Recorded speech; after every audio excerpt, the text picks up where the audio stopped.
Hey everybody, this is Andy, aka Love Retro BTW, across Twitter, Instagram, and Twitch. I do a podcast every Saturday called Cafe BTW, a morning gaming podcast, a retrospective look at the wonderful world of retro gaming, from interviews to guests. Join us every Saturday, like a Saturday morning cartoon, starting at 8 a.m., 11 a.m. Eastern. Also, if you're on Twitter, please join the brand new retro gaming community, a place to share, connect, and show your love for the retro gaming community. All the links are down below. And remember, enjoy the Gamers Week podcast.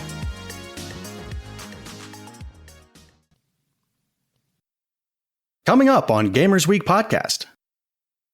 Pedro Pascal is 1,000 times better Mario than freaking Chris Pratt. Come on. It's just a voice. Yes. He's not actually acting it out. She has made the decree before the movie has released. I've seen the trailers, and every time I'm just going, no, that's not Mario. That's Chris Pratt. I could buy Pascal as Mario. She wants that gruff voice going, it's a me, a Mario. Right? Let's go. It works for me. What do you want?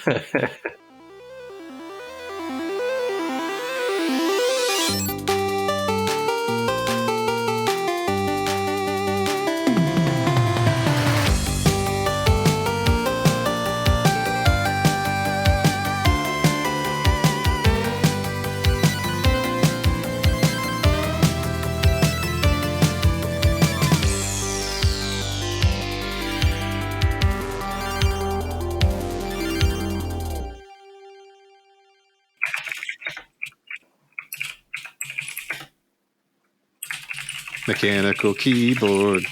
Yeah, Mr. Blue insisted on getting one of those, so now we have the really loud keyboard now. Yep. Yeah. Then he spilled cider on it, so you have to push really hard now to get the keys to go down. Just put it in the dishwasher. Oh, I didn't notice. Let me flip it over. Oh, yeah, it says dishwasher safe right on the back, huh? Surprise him. Just be like, hey, honey, here's your keyboard. Fixed it. Love you. Bye. You're welcome. Okay. Okay. Sound good. Okay.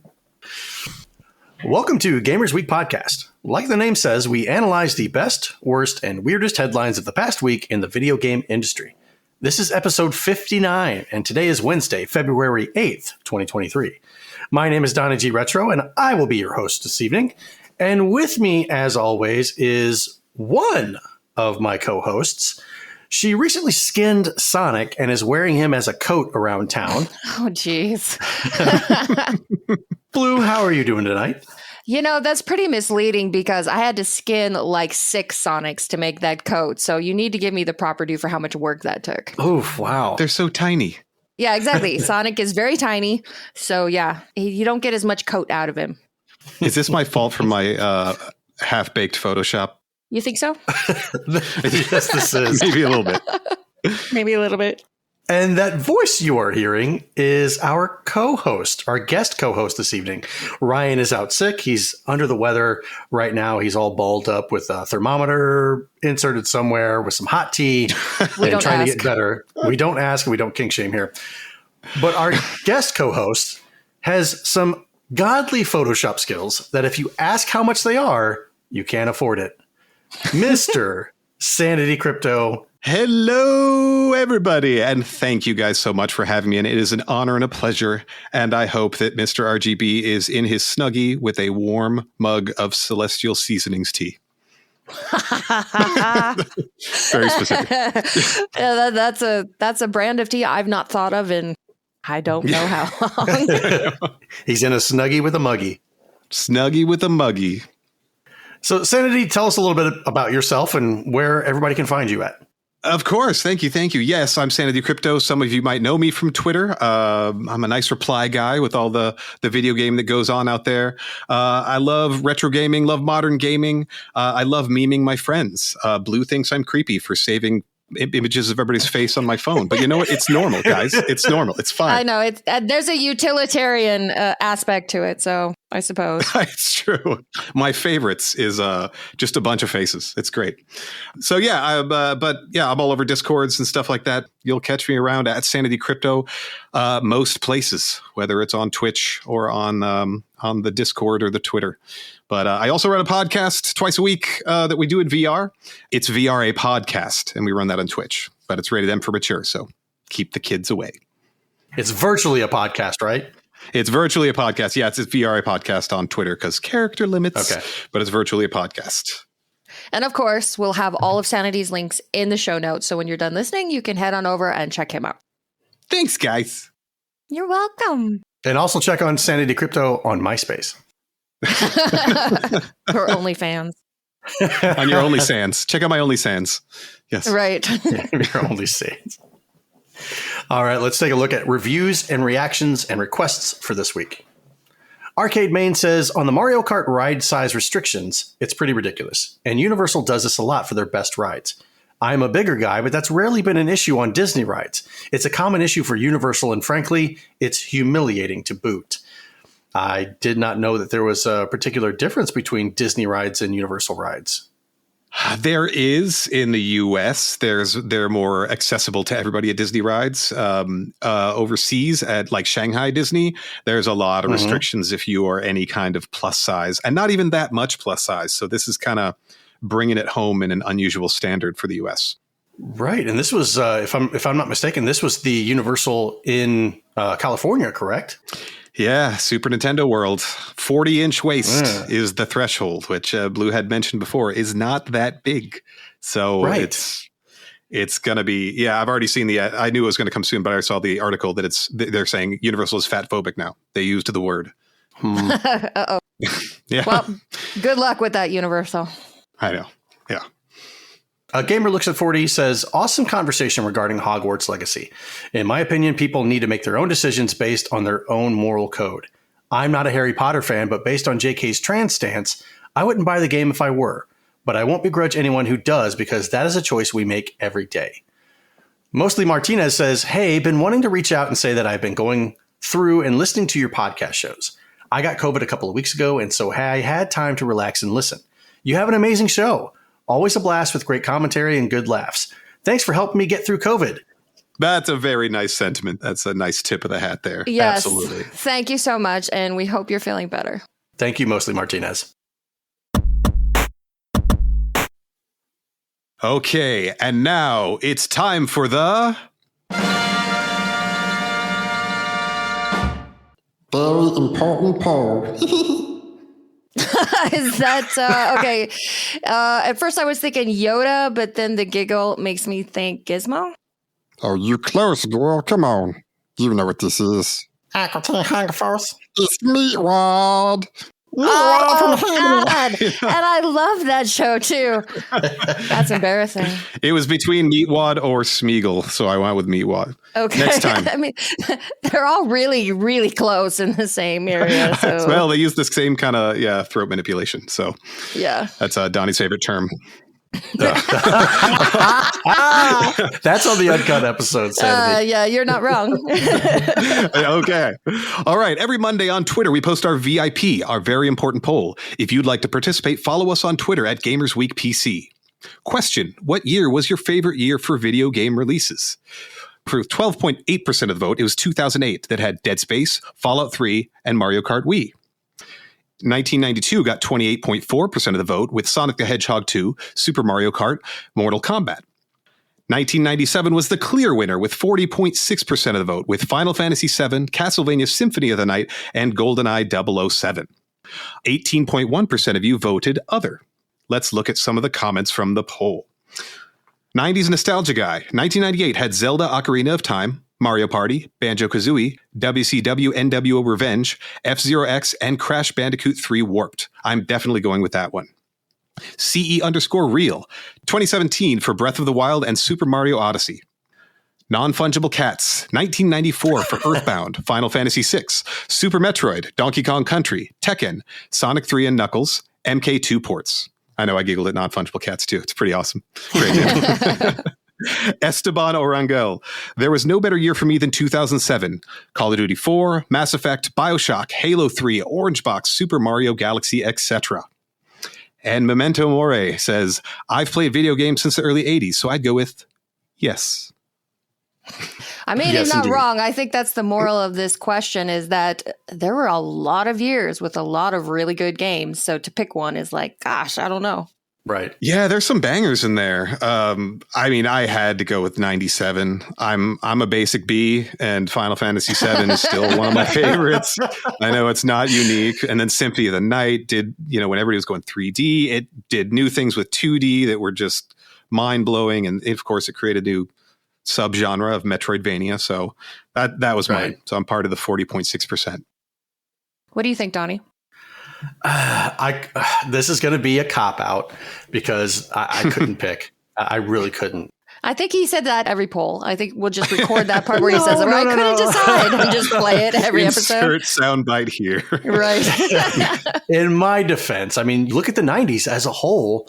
Every single year had great games that came out, and more so closer to the end of the decade because there were so many more advanced systems that were out, as opposed to the earlier 90s when we were still dealing with the Nintendo Entertainment System. Not everybody had access to the TurboGrafx 16. You had the Sega Genesis, the Super Nintendo coming out, and then more so around 94, 95, that's when the PlayStation, the Saturn, the N64 comes out, and just the technology starts getting more and more advanced. So I couldn't really focus on a specific year for this question. If I had to really pinpoint something, I'd say either 92 or 97. Yeah, I think you're safe there. Super Mario Kart, Sonic 2. I mean, those were bangers of the 90s. Absolutely. And Mortal Kombat. But historically, I think you're right. I think every year has had something of notable recognition. So, Blue, what about you? What did you choose? Well, I think you really could make an argument for 1994, like Non-Fungible Cat says, Earthbound, Final Fantasy VI, Super Metroid, Donkey Kong Country. That's an all-star lineup if I've ever heard one. Yeah. But I'm going to go with CE Real, who said 2017. They specifically mentioned Breath of the Wild and Super Mario Odyssey, but that year also had Horizon Zero Dawn, Cuphead, Resident Evil 7, Little Nightmares, Mario Kart 8 Deluxe, Assassin's Creed Origins, and Hollow Knight. Oh, all roads lead to Hollow Knight. Your answer is a little bit biased. Are you surprised? No, but I'm also in agreement. Right. Look at everything that was released that year, and it was home run after home run after home run. So I'm going to say the best year in gaming. It wasn't that long ago. It was 2017. 20 years after the last best year in gaming, which was 1997. So we were due. We were due. Yeah, we were due. No, that's a solid answer when you add all the rest of those from 2017. I concur. All right, let's move on to our patron shoutouts. We couldn't do what we do without the help of our gorgeous patrons. Here are the generous folks supporting Gamers Week on Patreon.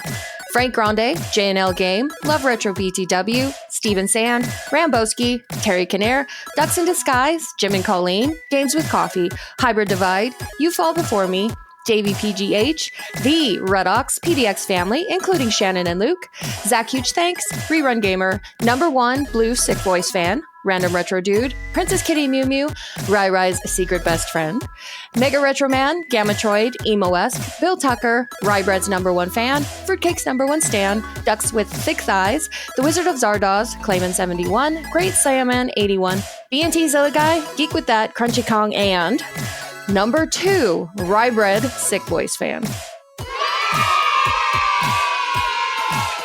Oh, he needs more specific fans. I object. He's got 3 now. He hit the limit on personal fans because that's his 4. And personal patrons. Yeah, that is 4, right? Everybody, am I a joke to you? Donaldo Rivera, you have lots of fans. Yes, that's what I keep saying. Everybody is Donnie's fan, so there's no need to specify. Thank you. You're welcome. If you like what you hear today, and we really hope you do, please consider joining us on Patreon. Your support helps cover the cost of producing the show, as well as other cool stuff we'll be doing like prizes and giveaways. You'll also gain access to our weekly patron-only bonus cast called Gamers Week Uncut, Patrons with Benefits. Visit patreon.com/gamersweek or follow the link in the show notes to learn more. Don't sleep on that Uncut. That's good stuff, man. Chef's kiss. Yes. All right, let's go on to the news desk and take a look at the headlines this week. Our headline segment is proudly sponsored by the Retro Game Club podcast. It's a fantastic family-friendly retro gaming podcast. In each episode, Rob and Hughes pick 2 games to play and discuss, as well as news, interviews, and other topics. Right now, they're doing a deep dive into the 80s TV game show Starcade. Visit them at retrogameclub.net or follow the link in the show notes. And if you go on Twitch, they do have a Starcade channel where they play the old episodes every once in a while. Man, that show was so awkward. Yeah, it was bad. 80s cringe. I had never seen it until Ryan started using it as like a be right back screen for his streams. And I was watching what he was showing there and I was just like, oh my God, it's so bad. All the girls with big hair and shoulder pads, or they got matching, like, collared shirts, like the couples. I'm like, ooh. Now, the fashion was the best part, but watching the host try to interact with the younger contestants was like, ooh. Hello there, fellow kids. Yep, yeah. exactly. How are you doing there, fellow kids, fellow gamers? Yes. I, too, play the video games. All right, into the news. From GameSpot. UK regulator suggests Microsoft's sell-off of Call of Duty to acquire Activision. The United Kingdom's Competition and Markets Authority has released its provisional report on Microsoft's proposed acquisition of Activision Blizzard, and it has provisionally concluded that the buyout could result in higher prices, fewer choices, or less innovation for UK gamers. In a press release, the CMA said it's seen evidence that it indicates Microsoft would find commercially beneficial to make Activision games exclusive to its own cloud gaming service. This could alter the future of gaming, potentially harming UK gamers, particularly those who cannot afford or do not want to buy an expensive gaming console or gaming PC. The CMA's report went on to say that Microsoft has a history of buying studios and making their games exclusive to Microsoft platforms. Indeed, after Microsoft bought ZeniMax, it plans to have Starfield and Redfall be exclusives to Xbox on console and also released on PC. However, the CMA provided a list of remedies that Microsoft could take to help get the deal approved. One such remedy is a very big one, and that would be a partial divestiture of Activision Blizzard. This could include Microsoft divesting in the Call of Duty business entirely, or divesting of the Activision business unit inside Activision Blizzard.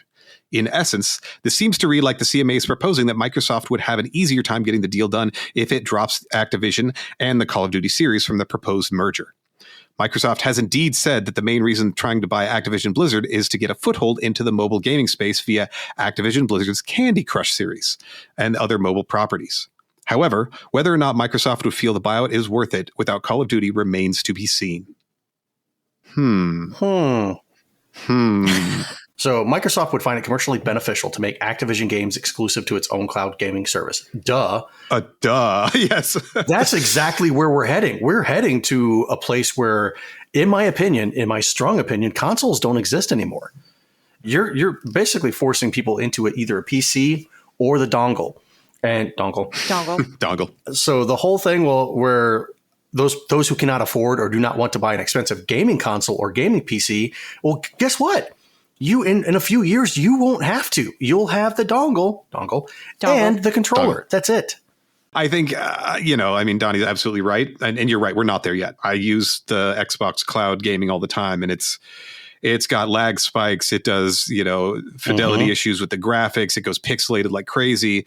Is that internet speed? Is it server sizes? I don't know. But we're going to see that within our lifetime. And maybe after the next actual console, past that, maybe there's no more consoles.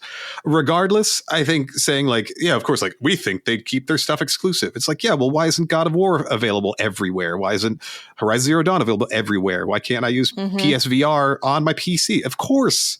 It's just a duh statement, in my opinion.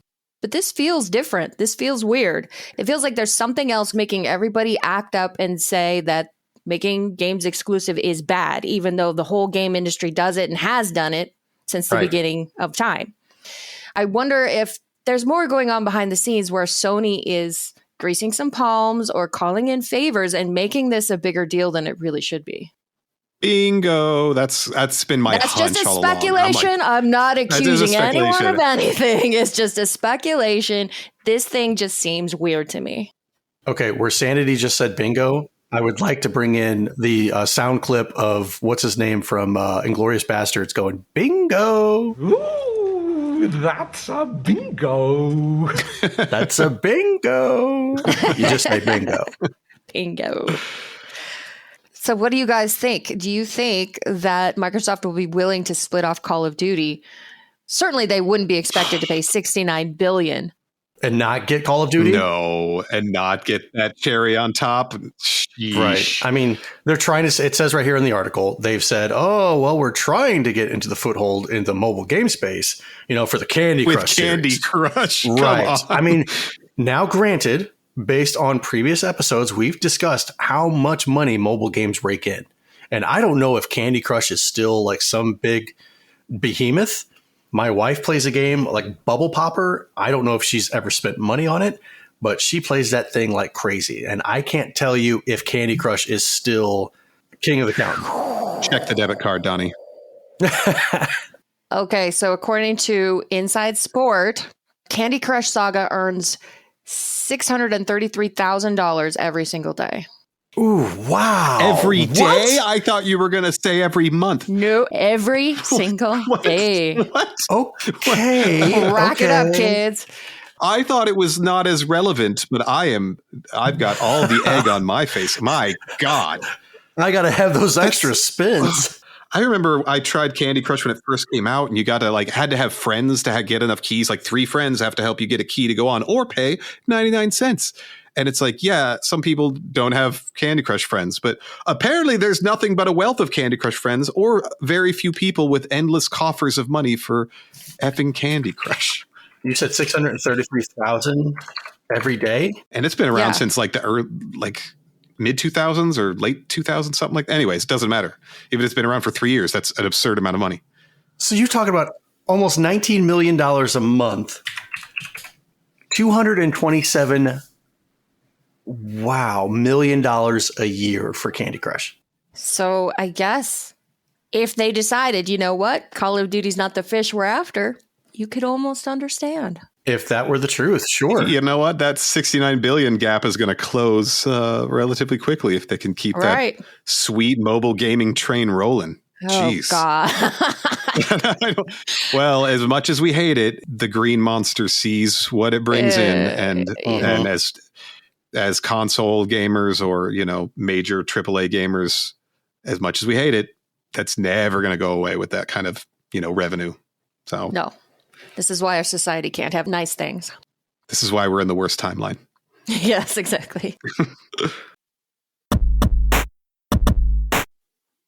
All right, next up from USA Today, SNL shows apocalyptic Mario Kart, Pedro Pascal's next HBO video game drama after The Last of Us. Pedro Pascal has hit it big, starring in an HBO drama based on a video game, The Last of Us. According to Saturday Night Live, this is just the beginning. Guest host Pascal showed off the trailer for his next upcoming, and fake, prestige drama based on another iconic video game, an apocalyptic Mario Kart. Pascal stars as Super Mario turned brooding and cynical now that Bowser has taken over the kingdom, but he agrees to transport Princess Peach by go-kart to Rainbow Road. Looking over the wasteland from the passenger seat, Princess Peach asks Mario, "What's it like out here?" "Karting out here isn't a game. If we're going to make it, we're going to need all the help we can get," Mario responds, bringing in a shotgun-toting Luigi for backup. The fake review blurbs were not encouraging about the trailer. HBO picked the wrong show to do this with, a Variety review reads for the saga. In the real world, however, HBO's The Last of Us has received outstanding critical acclaim and was renewed for a second season last month. During his opening host SNL monologue, Pascal compared working on the post-apocalyptic The Last of Us to HBO's hit show The White Lotus. Pascal explained, "For some HBO shows, you get to shoot in a 5-star Italian resort surrounded by beautiful people. But I said, no, that's too easy. I want to shoot in a freezing Canadian forest while being chased around by a guy whose head looks like a genital wart." End quote. Perfect. End quote, right? Yeah. Well, now I'm never going to not think of that. Yeah, That's right. You heard Genital Awards on the Gamers Week podcast. Redacted. Right. Did you guys watch the sketch? It's pretty damn funny. It is hilarious. I would 1000% watch an actual show of this, an entire series of this. I would watch it every week. It's got more CG budget than I've ever seen SNL like put on any sketch ever. Yeah, CGI is pretty impressive. You know what? Worth it. Right? And I just love that line. Peach is like, what happens if we crash? What if we crash? A little guy in a cloud comes and uses a fishing pole to put you back on the road. Oh, okay. Oh, okay. Are we going to have to change the curse word from the Yoshi to the star thing or the coin? I love this. Ba-ding! Woohoo! I love this! Yeah. And you know what makes me a little bit crazy? What's is that? Pedro Pascal is 1,000 times better Mario than freaking Chris Pratt.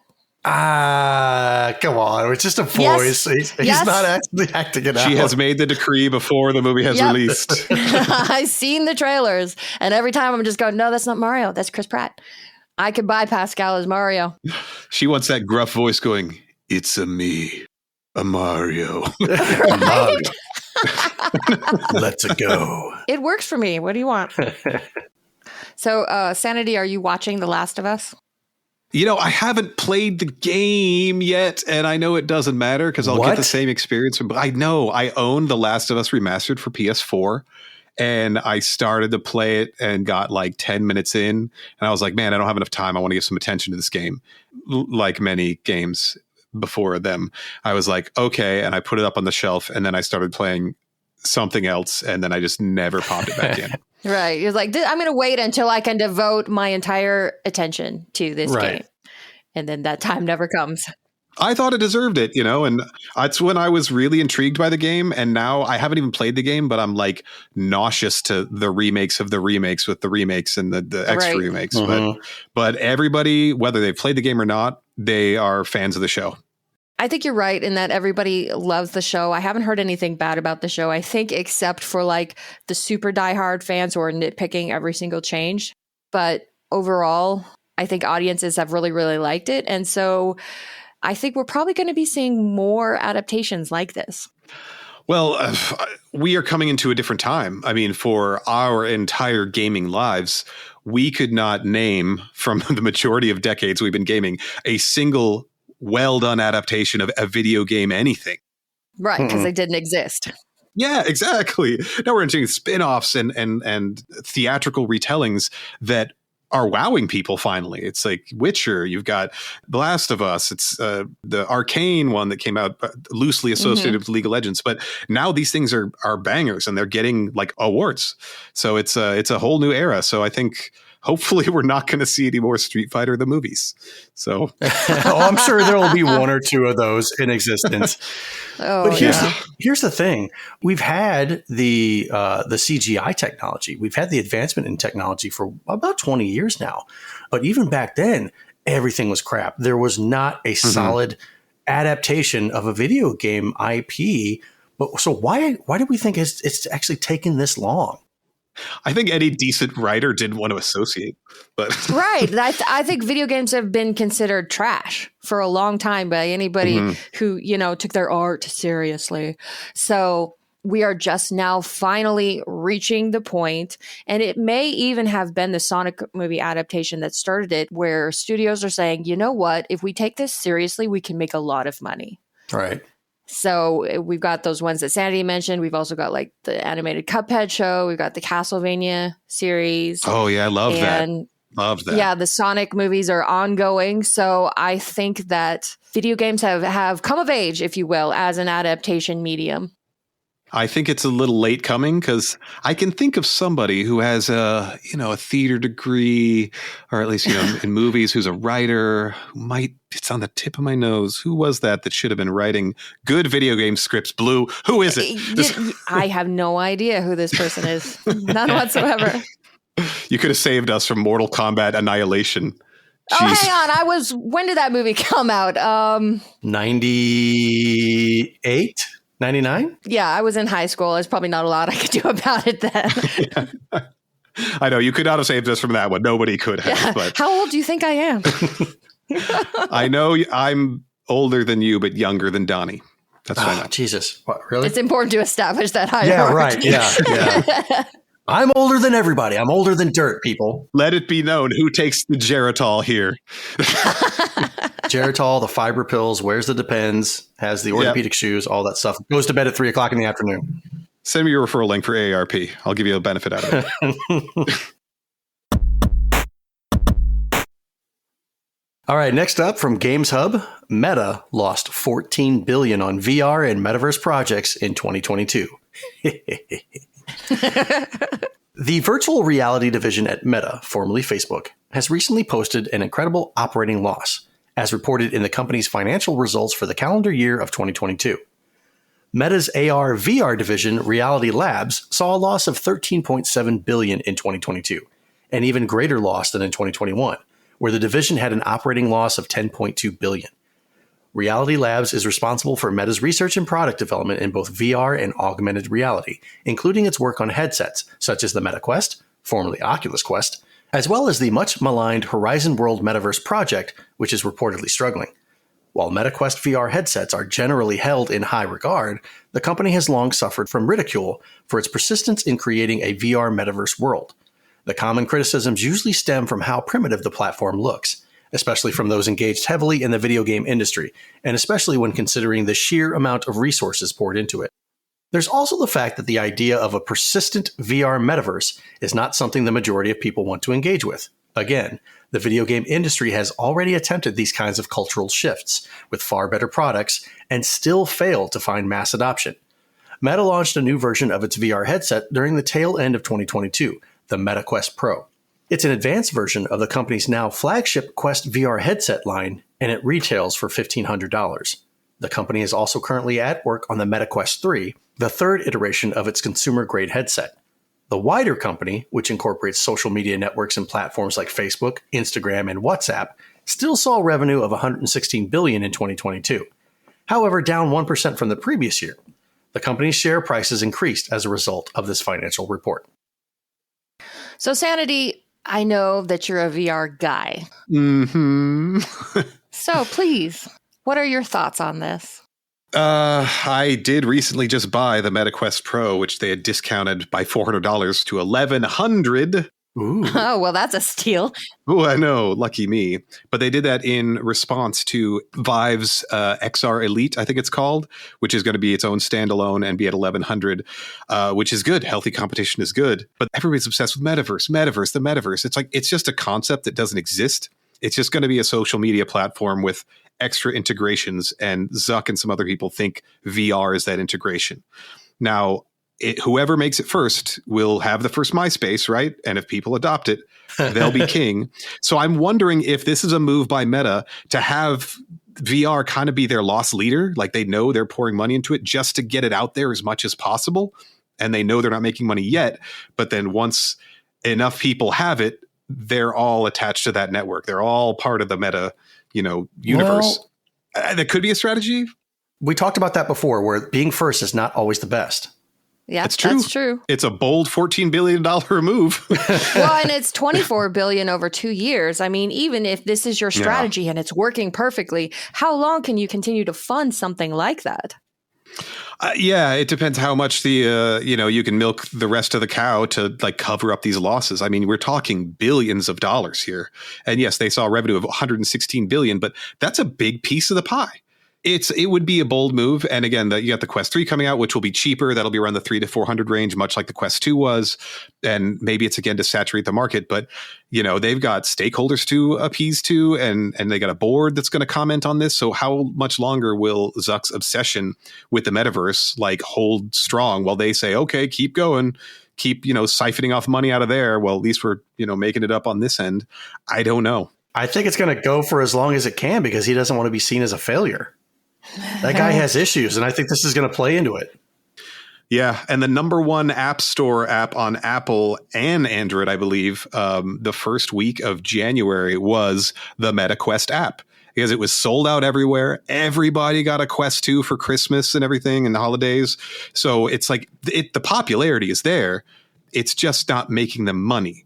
So they're either selling at a huge loss, and their first party games. I mean, I've spent too much money on the Quest store, but it's like, I don't know if they are just like making stuff that isn't profitable, which sounds like not a great business strategy. I don't know. I mean, my thoughts would be, if there's a strategy to this, it's that it's a loss leader on purpose just to saturate the market with as much meta products as possible. Or he's an idiot. Either is possible. They make good stuff, but they're losing lots of money doing it. The end of Facebook. I don't know. They're kind of like a cockroach. Yeah, they won't die. No, they might end up selling off or something.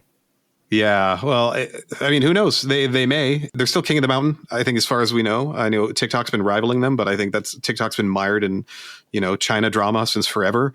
So I think that's the thing been holding it back. And if another one comes up that happens to trump both of them, then, there we go. That's just how the industry goes with social media. Right. Goes in waves. All right, moving right along to some really hot topics here from Vibe. Soulja Boy updates fans on delayed $400 games console after being labeled a scammer. Surprising. How dare. Soulja Boy isn't the first rapper to upset his fans over a delay, but definitely the first to piss them off over a delayed gaming console. On Monday, February 6th, fans were angry with the Crank That sensation because they hadn't received their $400 Soulja Boy TRDR Pocket gaming console that were ordered last year. Since then, a few fans have criticized Soulja as a scammer. However, he wants to clear his and his brand's name. And on Sunday, February 5th, a frustrated consumer initially wrote Soulja, "It's February 5th, 2023, and at Soulja Boy is still a scammer. Where is my TRDR Pocket I was supposed to receive a year ago when I ordered it? You have no morals by trying to steal from fans who support you. God knows." Big Draco, anyways, responded to the customer, detailing the reasoning behind the delay. According to Soulja, the microchip shortage in China restricted it, but we will ship them all new ones that are upgraded and double the price they paid for free. New ones are $400 with AI. Old ones were $200. They shipped this Friday. Sorry for the delay, my brother. The father of one then followed up with the tweet, Soulja Boy Game 2.0 ships Friday with AI. Everybody gets a free one if you ordered 1.0. Thanks for your patience. To further assure his fans he was serious about making his order right, he wrote to him again, "I appreciate your support, man. Let me know when they arrive after Friday's shipment." To which the fan thanked him for his feedback. According to the Soulja Boy TRDR Pocket's Instagram, the console is a handheld 3.5-inch touchscreen powered by Android. It includes Netflix, Spotify, and Call of Duty right out of the box. Ooh, so doesn't the Roku player. Right. 3 free things right out of the box. So I have been looking at that Instagram and the TRDR Pocket site. And as best as I can figure, it looks like a Game Boy, but it's a smartphone, except for it can't make calls. So do you want to buy a phone that can't make calls? No. Soulja Boy has been mired in scammy things. He got heavy into crypto scammy stuff for a while. So he got his name tarnished in that audience as well, and then moved to console making. But I seriously want to know who bought this thing? Because if you go to the website, like there's no specs, it doesn't say what's on it or. Well, it's Android, so it's going to be like modifiable immediately. Yeah, it's a Metro inspired launcher, game emulators, and entertainment apps like Netflix and TikTok. So it's got you can put your own game emulators on it. But why am I going to buy this stupid this handheld thing? Why wouldn't you get a Steam Deck? It's like, why wouldn't you get That's what I'm saying. Analog Pocket? Why? There's so many things out there that already do this. This is nothing like groundbreaking or even unique. Right. It's just this vague website with a bunch of flashy pictures. And that's it. That's literally it. And sure, I'll drop $400 based nothing more on some flashy pictures. And Soulja Boy is good name. Yeah, Scarlett is $3.99, Julia is $3.99, and Tony is $3.99. Aren't those like street names for drugs? I wouldn't know that, Sanity. None of us would know that, Sanity. I do know that on the Uncut episode, though. Oh. No, seriously, I don't know if those are or are not. But yeah, this is the most rudimentary site that I've ever seen. It has no details, no specs, nothing, not even a mission statement to tell you exactly what this is. It just says the future is now. Okay, what is the future? None of these companies are going to be making games for the TRDR Pocket. Sold. Yeah. So it's going to be an emulation box. There's a million of those out there. A tiny little emulation box with a 3.5-inch screen. Sorry, my iPhone is already an emulation box. I can download all of the popular emulators on it and play games like Final Fantasy III, Sonic the Hedgehog, what have you. I can already do that on my phone. Hell, I could have done that on my Android phone several years ago, about 7 years ago. Yeah, I don't want to shame anybody who got excited about this, but I mean, you could literally go to Amazon or Wish.com and you get those. It's just a little emulator box that they're like, oh, comes with 32,000 games preloaded, and you can add whatever ones you want. Like, those exist, and he's just branding this as his and selling it for a lot more than the little, handhelds already sell for. Yeah. Seriously, though, if you're listening to this and you bought one of these, please reach out to us at GamersWeek PC on Twitter. Yeah, we'd like to hear from you. We want to know why. We want to hear the positive side, the people who like this. We want to hear from you. I guarantee you I will see one of these pop up on my local Facebook marketplace within like 3 weeks of it actually coming out. Yeah, I mean, even if you want to be a collector of like current and future consoles and iterations, I mean, this won't be novel until like 30 years. You're like, oh my God, you have a TRDR from Soulja Boy? That's crazy. But before that, it's just going to be cringe. I don't think the Strong Museum of Play is rushing to add this to their collection. Probably not. All right, let's take a look at our top 1 new releases for the week. Yeah, unfortunately, there's only one new release this week, and it's Hogwarts Legacy. Out on the PS5, Xbox Series X and S, and PC, Hogwarts Legacy is, if you've been living under a rock, an open-world action RPG set in the world first introduced in the Harry Potter books. Embark on a journey through familiar and new locations as you explore and discover magical beasts, customize your character and craft potions, master spell casting, upgrade talents, and become the wizard you want to be. Experience Hogwarts in the 1800s. Your character is a student who holds the key to an ancient secret that threatens to tear the wizarding world apart. Make allies, battle dark wizards, and ultimately decide the fate of the wizarding world. Your legacy is what you make of it. Live the unwritten. Is anybody going to get this? Not touching it. Not at the price tag of a new game. You know what doesn't excite me? The fact that it's set in the 1800s. Yeah, period games in general are always a little iffy for me. I have seen some of the gameplay. It looks like it's got some decent action to it.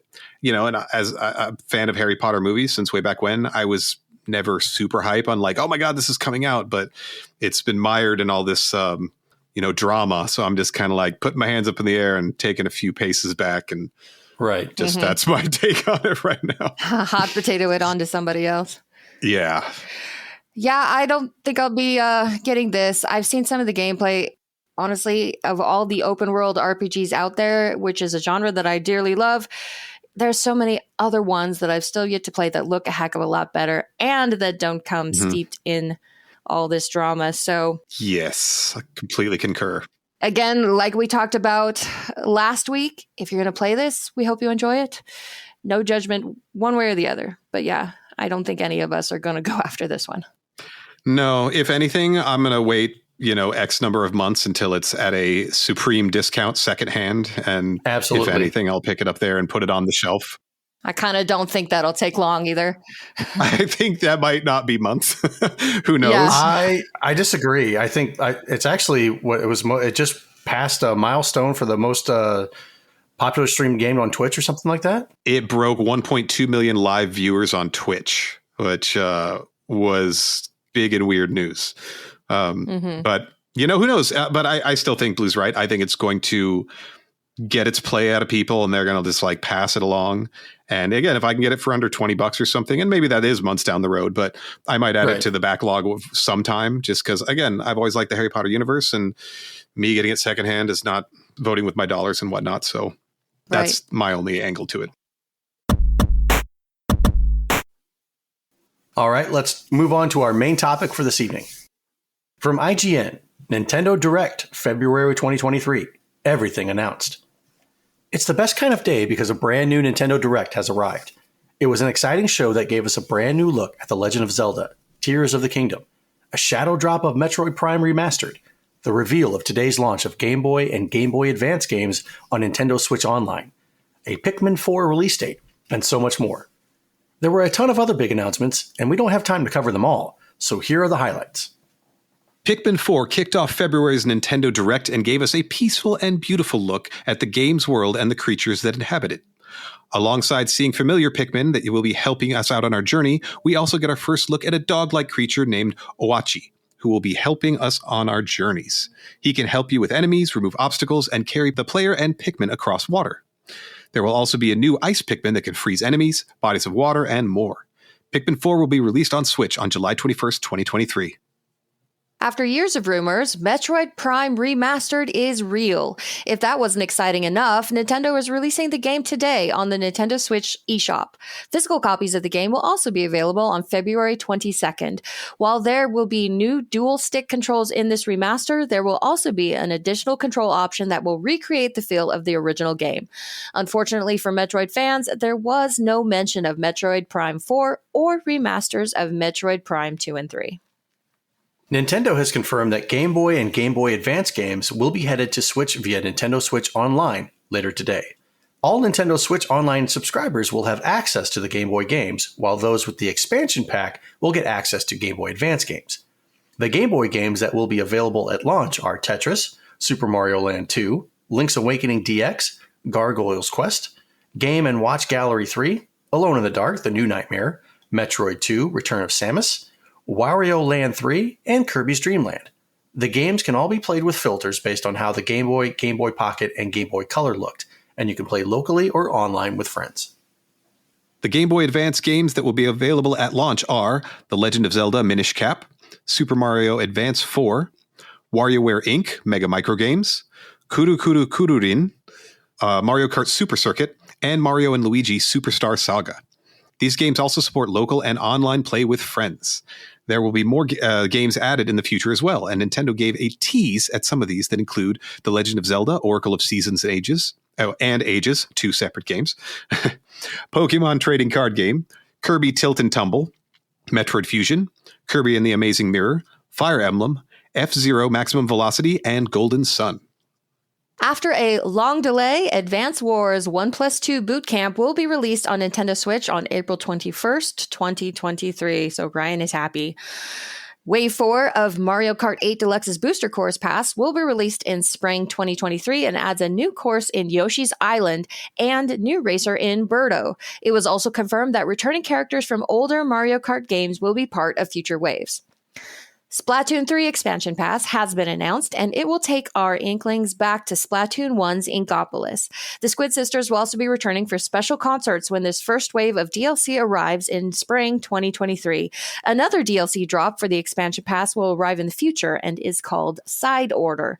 We didn't receive too many details for this upcoming single-player campaign, but the first look was exciting. We got another look at Disney Illusion Island, a co-op platformer starring Mickey, Minnie, Goofy, and Donald Duck. Each character has their own special abilities, and the art style is just wonderfully adorable. In this new Disney adventure, our heroes will have to find 3 magical books and save small furry creatures named Hokens. Disney Illusion Island will be released on July 28th, 2023. Sea of Stars, the upcoming RPG that will serve as a prequel to The Messenger, will officially be released on August 29th, 2023. If that wait is too much to bear, a demo will be available on the Nintendo eShop later today. Atlas has confirmed that the first 3 Etrian Odyssey games will be released on Switch and Steam on June 1st, 2023 in a remastered collection. Fans will be happy to know that 24 of the game's characters have also received new illustrations in-game. If you don't want all 3 games, each game can be purchased on its own. Professor Layton is back once again in the new world of Steam. While we didn't learn much about the game, we did get a short teaser that confirmed the return of the famous professor.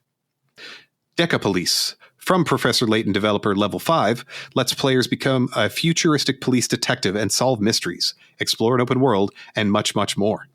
Deca Police will be released on Switch in 2023. Samba de Amigo Party Central is a new rhythm game headed to Nintendo Switch in summer 2023 that will have you up and dancing with your Joy-Con controllers. There will be over 40 songs from a wide range of different genres, and this game will be the first one in the series since 2008. The newest Samba de Amigo game also features a world party mode that lets you take your dancing skills online. If you'd rather have a local dance party, the game supports that as well. The original We Love Katamari is getting the remaster treatment and will be released on Switch on June 2nd, 2023. Alongside everything included in the original game, this remaster will let players play a young king of all cosmos in 5 new challenges and take selfies in a new photo mode. The Legend of Zelda Tears of the Kingdom was the final game featured in the Nintendo Direct, and we got a brand new look at the much anticipated sequel to 2017's The Legend of Zelda Breath of the Wild. In addition, Nintendo also shared a first look at the game's collector's edition and a new Link amiibo. The standard edition of The Legend of Zelda Tears of the Kingdom will be the first Switch exclusive to retail for $69.99. The collector's edition, on the other hand, will cost $129.99, and it includes a physical version of the game, an art book, a steelbook case, an icon art steel poster, and 4 badges. The Legend of Zelda Tears of the Kingdom is still set to be released on May 12th, 2023. So, based on the goings-on of the Nintendo Direct today, what were you most excited about, Blue? Well, I gotta say that for the first half of the Direct, I was kind of dozing off. I didn't see a lot that seemed that exciting. And then they kind of transitioned in the RPGs where it's like, oh, Octopath Traveler 2 has a demo live today. Oh, Sea of Stars has a demo live today. And then they dropped the announcement that I did not see coming. And I think I may be the only person in the world excited for this. But the Etrian Odyssey Remaster Collection, oh my God. I was like, oh, it's happening. I never thought it would happen. I thought that series would be forever trapped on the 3DS because the gameplay requires the 2 screens. And so I had no idea how they would ever port it elsewhere and still get that same functionality. So I'm looking forward to finding out how they're going to get around that. The downside is that the collection is up for pre-order on the eShop for $80. Holy crap. $80 for 3 games that are, all of them, I think kind of around the 10 years old mark. So that's a tough sell considering I actually already own them. But I don't know. I think it's still really cool because most of the time when I talk to people about this series, people haven't heard of it. And it's a great series. And so if nothing else, even if I don't end up getting it, it should open it up to a whole new audience, getting it off the 3DS. I am one of them. I've never heard of it either. I had not either. And I was like, oh, this looks like Shining in the Darkness, which is way older from the Genesis, but it looks super cool to me. I kind of like that whole style of gaming. Like I've been telling people all day online, if you like turn-based RPGs, if you like dungeon crawlers, if you like anime, that's basically what this game is. So if you like those things, you'll probably like this game. I wish it wasn't $80 because I'm like, oh, I'm sold, except it not for $80. Like, yes. Aw. Yes. Oh, yeah. Oh, sad. Yeah. So other than that, it's super exciting that we finally got Game Boy and Game Boy Advance online on the NSO. Yeah, those were some banging announcements. I got to agree. And these are some cool launch titles for the services. Like they're not skipping or including like weird stuff that nobody's heard of. There's some bangers on here. And unfortunately, the Game Boy Advance one is the expansion pass only. So I was like, I guess I got to finally pay for the expansion pass now. Now they get you. Yeah, I already had it because I wanted the N64 stuff. I think that was behind the paywall before.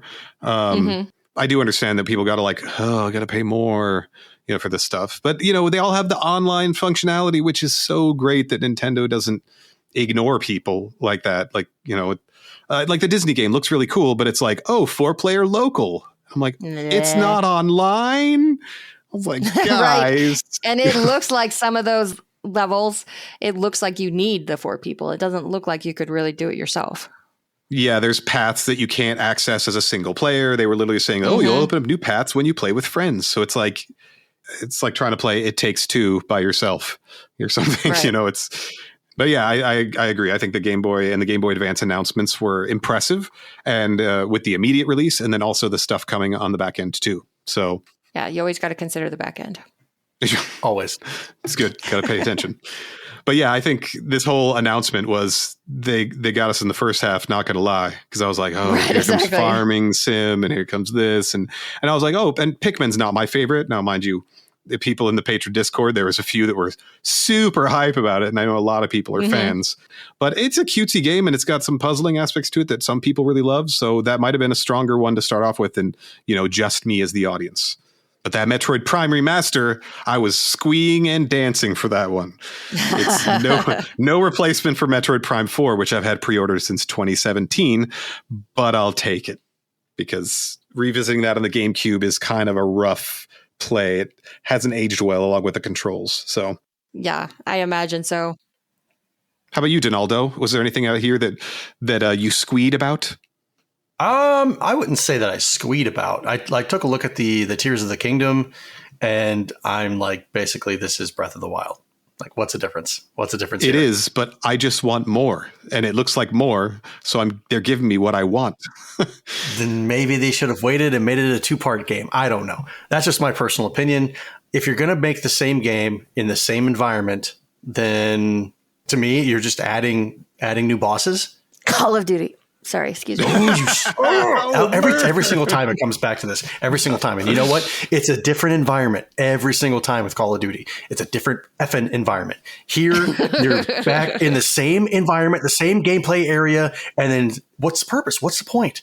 Why am I paying $70 now to go back to the same area I've already done? I've already explored. Unless I'm wrong, which I always am. There's an ATV and a hovercraft, Donnie. You get to fly on a drone. I understand that, but if I'm still in the same area, then to me, it doesn't make any sense. Everything else that I've seen, like the Game Boy Advance games, that's great. But Tetris, playing Game Boy Tetris on the TV, I don't think so. Well, it's about playing it on the plane and not having to bring your actual Game Boy. You just bring the Switch. But wait, can you play Nintendo Online on the plane? Do you need to be online to access any of those games? Yeah, or can you play you do. So yeah, never mind. It's right, lame. I'm with Donnie. Lame town. I think this is for the filthy Tetris casuals who don't have their old school NES plugged in and are racking up 300,000 scores on the reg. Okay. Let's flip this then. Blue, if Dr. Mario was on there, would you be like, yes, just so you can play it on your TV and or on the handheld? Or would you be like, but I already have it everywhere? Well, I play Dr. Mario all the time on this Switch Online, on the regular NES one. I probably wouldn't play the Game Boy version of it because it's black and white. No, but... See, I owned the Game Boy one and I didn't own the NES one. So it's like I played that one way more than I ever played the NES one. Yeah, but I've got like 200 hours of the Dr. Mario on the NES Online, so... Oh, I was going to say online. I was like, I'm sure you have more than that in your lifetime. I'm sure you're breaking 4 digits easy. In my lifetime, but... It's just so convenient. And my NES, she's hurting. She's had a long life and she's hurting. So it's really convenient to just play it on the Switch. Oh, we're not going to put that old dog out to pasture, are we? No. She's staying with me, but I'm just saying she works hard. And I don't like to push her. Right. There was not really anything in this Nintendo Direct that excited me or made me squee. The Deca Police, it sounded good. The little blurb here, it sounds great, but then I looked at the trailer and the art style and everything. I was like, nope, I'm out. It's got a real Persona feel to it. It does. Mm-hmm. And for that, I will not be looking at that. But you don't like anime, so. I don't. I'm not a big anime guy. Mm-mm. This Direct was heavy on remasters in anime games. Yeah. Reports, remasters, anime games easily. Yeah. Big sad. But Sea of Stars, however. Sea of Stars, baby. Sea of Stars. Got the demo and ready to check it out. And hopefully it lives up to everybody's expectations because RPG fans have been all over this for so long. It looks beautiful. Yeah, I was a part of the Kickstarter.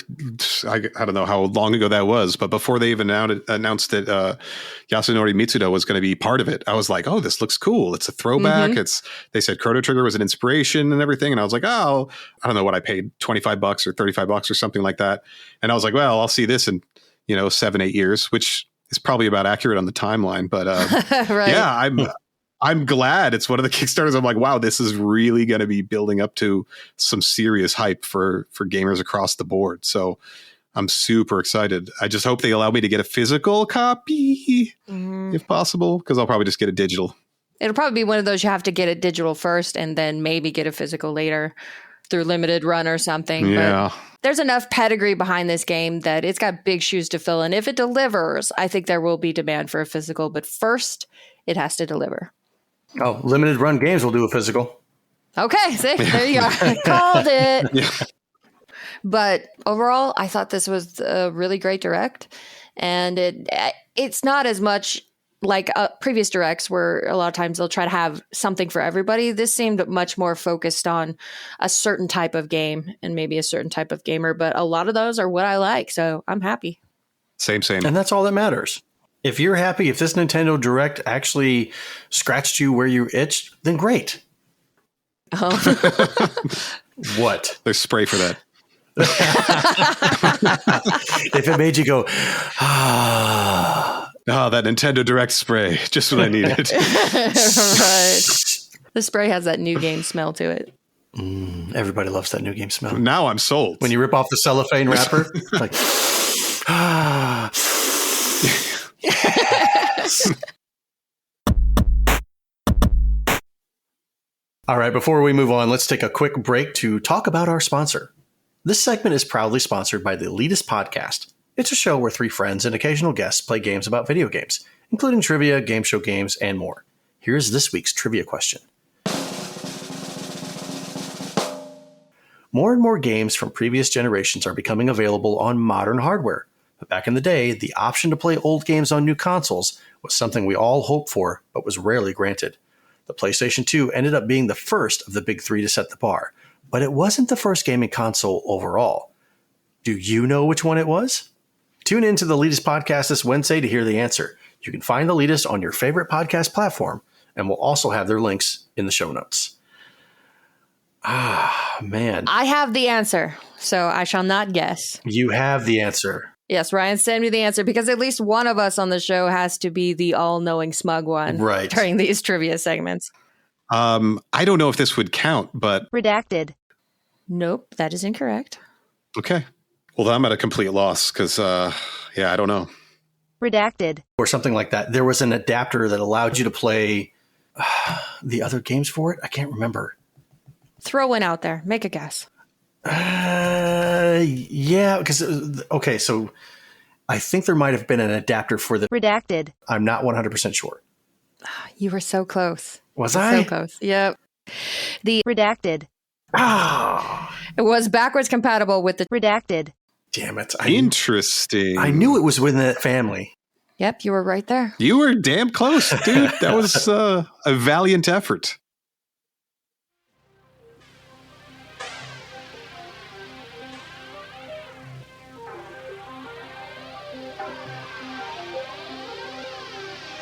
All right, fellow kids, hike up those Jinko jeans, add a little bit more Aquanet to those frosted tips, secure the Discman to the dash, and make sure that Chevy Beretta has gas, because where we're going to need it.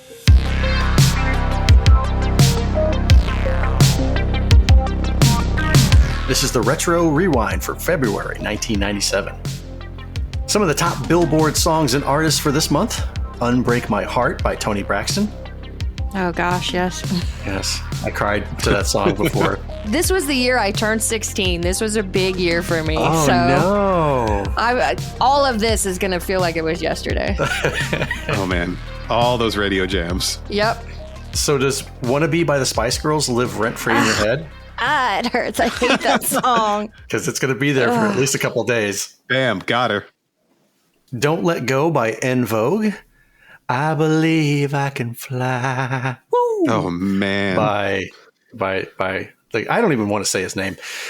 Can't Nobody Hold Me Down by Puff Daddy. I Believe in You and Me by Whitney Houston, which I'm not sure if I even know that one. I know that one. Nobody by Keith Sweat. Nobody, baby. Yep. Foolish Games by Jewel. Every Time I Close My Eyes by Babyface. And yeah. Oh. Mm-hmm. You know what? Mm-hmm. I like to play it. No Diggity, No Doubt by Blackstreet. One of the best songs ever made. It is timeless. Ding, ding, ding, ding, ding. No doubt. Hot at the theaters this month was Star Wars A New Hope. Yes, you heard that correctly. Star Wars A New Hope, along with The Empire Strikes Back, were re-released into theaters with George Lucas's horrific director's cuts. Yep. All the new CGI crap that just did not need to be changed. I saw a triple header in the theater for that. Same. Yeah, Same. me too. And stared in horror up at the screen. My God, what has he done? Yeah. So I heard an interesting story about why he did this. To renew the license? No, it was basically to cut his ex-wife, out of the royalties. Because 20th Century Fox had the original one. They had a license for those, but he made new ones. He made changes. And because of that, it now cut all his ex-wife out of all of the royalties of the newer stuff. That's so much bullshit. Yeah. George Lucas, keep your personal life out of my Star Wars. You made it worse just to spite her. That's how much you care about your creative integrity. Blue, that's where all creative genius comes from, is spiting your former significant other. As I've said already, once before on this podcast, this is why we can't have nice things. Yeah. Damn you, George Lucas. Damn it. So Star Wars A New Hope, Star Wars The Empire Strikes Back, Dante's Peak, Absolute Power, Vegas Vacation, Jerry Maguire, you God. complete me. That is the most overrated movie ever. I don't know why people went nutter butters for that movie. I like that movie. It was pretty atrocious. I mean, it's fine as a romance, I guess. Like, they shouldn't be together, but But she completes him, Blue. She completes him. so together they're one complete asshole. So too. And then they had that horrible country song, the "You Had Me From Hello." Oh God! Somebody made a song with that line, and yeah, it was bad. Well, I think that kind of just matches the tone of the whole movie anyway. Fair enough. One dumpster fire deserves another. Fools Rush In, Scream, the OG, which came out in 96, like December 96, but it was still hot at the theaters. That was a solid movie. It's the best of the Screams. Absolutely. Hands down. 100%. We snuck into the theater to see it. It was the best night. Ooh, Rebels. Hot at the arcades was Mace, the Dark Age. I don't think I've ever heard of that one. Nope. One of your favorite shooting games, Maximum Force. And yes, Street Fighter 3. No longer a Street Fighter 2 finally happened. Ultra Special Mega Edition. They finally moved on to Street Fighter 3. From the readers this month, Dear EGM, I'm writing to vent my frustration. I purchased an N64 a few months ago. Mario 64 was great, though it got real old real quick. When I decided to get a second controller, I went to over 20 different stores and could not find one. Every store was sold out. So I figured I'd just get the games and worry about the two-player action later. Yep, you guessed it, no games either. I went back to the Toys R Us where I got my system, and they had the nerve to tell me that I was lucky enough to even get a system, like it's some sort of privilege to own an N64. After several days of frustration, I just packed the system back up and fought tooth and nail with the manager until I got a full refund. I've had it. I hope the next person in line is happy with my system. With a little luck, games may be available for him or her by the time they get through Mario 64. Yeah, right. Wow. Was that little Ryan right there? Was that is that his origin story? No. That's why he hates the N64 so much. Yeah. That person was dealing with console and I guess game shortage before anybody else. That was maybe an origin story of a villain there. I mean, here's the thing. You're in a time where a system comes out and it's very popular, right? So it's not acting like it's a privilege. It's like, oh, you owning an N64. It wasn't like that. It was the fact that this system is very popular. Everybody's trying to get your hands on it. the games. Everybody's trying to get their hands on the games. So yeah, maybe suffer through a little bit of not being able to buy the things as you want them. Just wait for the supply to pick back up. And there you go. Problem solved. But this guy went total Karen. He even took back his system and got a full refund. And apparently went Karen on the manager to do so. They were like, we're not taking it back. Like, you have no games, sir. Take this N64 from me. Like, get this out of my sight. I mean, never mind that there was a little bit of precedent for this kind of stuff with like Mario 2 being impossible to find and stuff like that when it first came out. But the library for the N64 was never that big. So this guy was probably never going to be happy no matter what. No. And half of them that came out, like Quest 64, I remember I bought that. I was like, oh, sweet. I'm going to play the first RPG on the N64. And it was god awful. And luckily I had a friend that worked at Blockbuster because I think EB Games didn't take returns if you crack the plastic. So I went to Blockbuster and I had my buddy shrink wrap it with his little heat gun and everything so I could go and return it. Well, this guy's name was JD Beals, and I have his email address, and I think I'm going to reach out to him. The last time I tried reaching out to somebody who sent a letter into EGM or GamePro, it was not active. So fingers crossed. Right. Does his email end in like msn.com or AOL.com or something? CompuServe. I still have my AOL account. Okay, so not too much shade. It's vintage now. I'm cool, Blue. You could sell that vintage email account. In the video game news this month, it's official, but not surprising. Sony has inked a deal with Square to publish its upcoming PlayStation games, notably Final Fantasy VII, on 3 CDs if you haven't already heard. The deal effectively ends Nintendo's former monopoly on Square titles. Say goodbye to the Virtual Boy. Nintendo has finally pulled the plug on its beleaguered 32-bit tabletop system. Aww. According to a top source at Nintendo, Nintendo of America is not focusing any more marketing efforts on the Virtual Boy, which means there are no more new Virtual Boy games coming out. The end for the Virtual Boy comes with a whimper, not a bang. The 2 final games that should have been available in time for this past holiday season, Bound High and Dragon Hopper, were never released. This leaves Atlus's Jack Brothers, an October 96 release, as the last Virtual Boy game. Play taps. Pour one out. I'm one of the 24 people that actually liked the Virtual Boy quite a bit. I never bought it myself. I rented it from Blockbuster 2 weekends in a row and played the heck out of it. I did not get the migraines that 50% of the people did. And I thought it was super cool. I didn't either. I liked it as a console. Agreed. So much that I have 2. Now you're just flexing for no reason. There are dozens of us, Donnie. Literally dozens of us. Literally dozens. The top 3 games from each major console: Street Fighter Alpha 2, Dragon Force, and Command & Conquer for the Sega Saturn. Tomb Raider, Suikoden, and Tekken 2 for the PlayStation.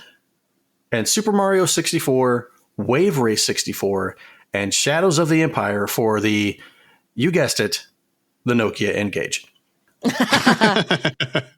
Shadows of the Empire was a banger. People throw shade, but I played the heck out of that game end to end. It was a great game.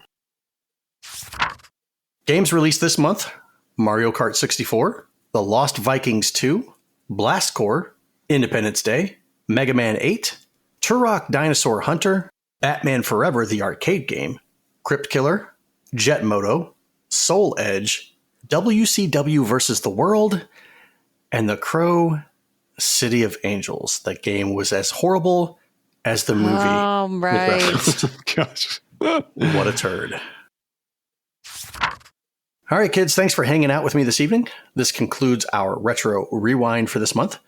I got to go get minutes for my StarTech flip phone so that I'm able to call my girlfriend and have hours and hours of awkward silence. We are so in love. That about wraps it up for this week's episode. Thank you for listening to episode 59 of Gamers Week Podcast, and a big thank you to the Retro Game Club Podcast, the Leadus Podcast, and Love Retro BTW for sponsoring this episode. Don't forget to check out their links in the show notes. If you want to connect with Gamers Week, follow us on Twitter at GamersWeekPC. Email us at gamersweekpodcast@gmail.com. Visit our merch store at gamers-week-podcast.creator-spring.com. Or if you want to do it the easy way, follow the link in the show notes. Join us on Patreon at patreon.com/gamersweek. Do it. Do it. And finally, since you made it all the way to the end of this episode, please leave us a rating and a review to let us know how we did. We really do value your feedback. While you're there, consider subscribing on iTunes, Spotify, or your podcast platform of choice. Sanity, thank you very much for filling in Ryan's shoes tonight. We really appreciate all the insights that you've been able to give us tonight. Of course. Thank you guys so much for having me. It's an honor and a pleasure. And now I get to listen to myself and go, man, my voice sounds weird when I listen to pod. I do that all the time. I know. Yeah, thank you so much, Sanity. This was a lot of fun. And again, we've got all Sanity's links in the show notes, so be sure to check him out after you're done here. Thanks, guys. Thanks, Peter. Have a good night, everybody. Yeah, good night. Good night, everybody.